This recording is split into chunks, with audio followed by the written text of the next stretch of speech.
tiap hari kerja dalam keadaan musafir. Ni menarik ni soalannya. Dia kata dia setiap hari kerja dia bermusafir. Maknanya dia musafir jauh. Jarak yang boleh qasar, boleh jamak solat. Macam orang duduk di Kuala Kerai, kerja di Gua Musang. Cukup solat kan? Orang duduk di Melaka, Paya Rumput, pergi solat, pergi kerja di Putrajaya contohnya. Hari-hari dia berulang. Jadi bagaimanakah kaedah cara susunan solat rawatib? Solat sunat ni. Jika kita solat jamak dan qasar, macam mana? Ini soalan ni, menariklah. Saya suka soalan-soalan yang berbentuk amali. Berbentuk amali untuk mudahkan kerja. Maka saudara yang bertanya ataupun saudari, kita kata dalam isu ni ada dua jawapan. Jawapan yang pertama, ada khilaf ulama, ada yang mengatakan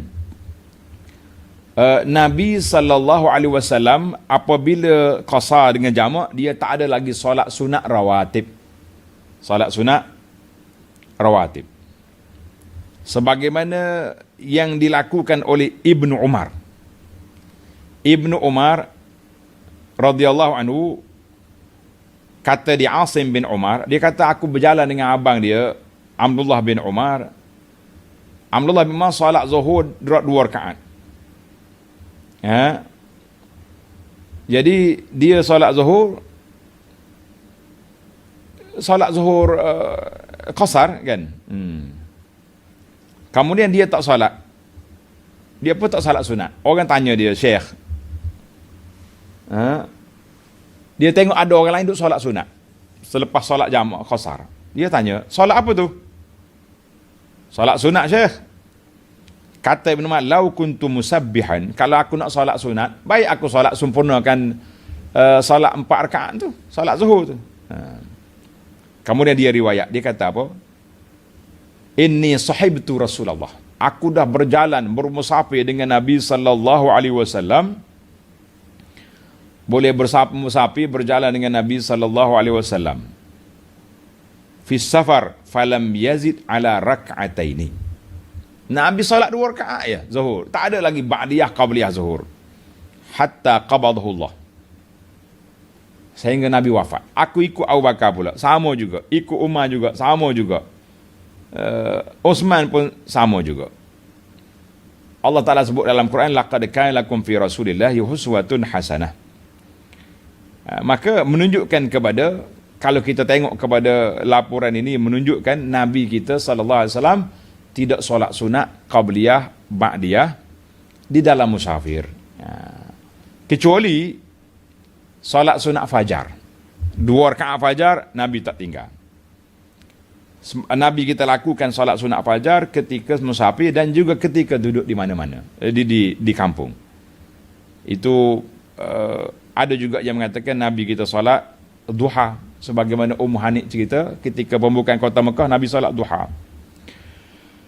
Baik, pandangan yang kedua kita pergi pula, ramai di kalangan ulama mengatakan boleh orang musafir solat sunat dalam musafir dia. Tak kiralah solat sunat rawatib ke solat sunat apa. Kata Imam Nawawi rahimahullahu ta'ala fil Majmu', dalam kitab Majmu', Imam Nawawi kata apa? Yustahabu salatun nawafil fis safari. Sunat kita solat sunat dalam musafir, sama ada solat rawatib bersama fardu ataupun solat lain, duha ke witir ke, boleh kita buat. Ini di antara ini ramai di kalangan ulama mengatakan boleh. Baiklah. Jadi saya tak panjangnya. Kalau tuan-tuan nak panjang boleh tengok dalam kuliah saya tentang solat sunat musafir, solat sunat ketika musafir. Dalam kitab Al-Mu'tamad tanda. Kitab Mu'tamad kata apa? Kita boleh solat sunat musafir, kita tengoklah. Kalau kita dah masuk waktu, contohnya zuhur masuk waktu, kita solat dulu qabliyah. Kemudian bila kita solat zuhur, jamak dengan asar, tengah-tengah tu tak boleh solat. Putus dua tu. Kan? Maka kita boleh solat zuhur, asar, jamak takdim, kemudian selepas solat asar tu solat ba'diyah zuhur 2 rakaat. Dibolehkan lagi. Yang tak bolehnya selepas asar petang. Sekarang ni kita asar dalam waktu zuhur. Asar dalam waktu zuhur. Sama jugalah bila kita mari selepas kita kalau kita jamak takhir. Jamak takhir tu ada masalah sikit sebab kita solat petang kan dalam waktu asar. Cuma boleh ke tak boleh kita solat selepas solat asar itu. Maka ada khilaf di situ. Mereka mengatakan boleh sebab kita qada yang sebelum yang waktu zuhur tadi, sebelum apa ni? Sebelum selepas zuhur. Wallahu alam, itulah tartib. Maknanya kalau jamak takdim kita solat dulu qabliyah, kemudian kita jamak, selepas tu baru kita solat balik solat ba'diyah. Wallahu alam, itu cara ringkas. Tuan-tuan boleh tengok dalam kuliah kita tentang solat sunat ketika musafir.